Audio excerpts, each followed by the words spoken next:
How to download TikTok if you deleted it. Hi guys, welcome back to our channel.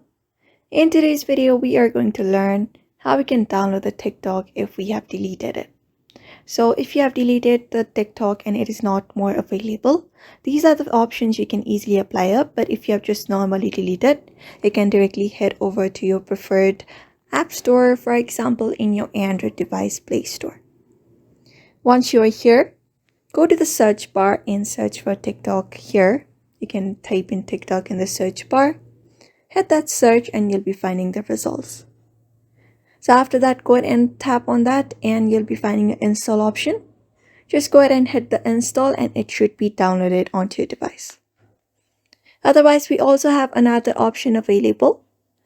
For that, you can head over to your preferred browser and then type in tiktok.com/download. So when you go ahead and type in tiktok.com/download, it gives you option to download the TikTok for both iOS and Android. You can download it for your preferred device, and that is it. For now, this is the method you can apply up if you have deleted your TikTok account, TikTok application. So I hope this video was helpful to you, and thank you for watching this video.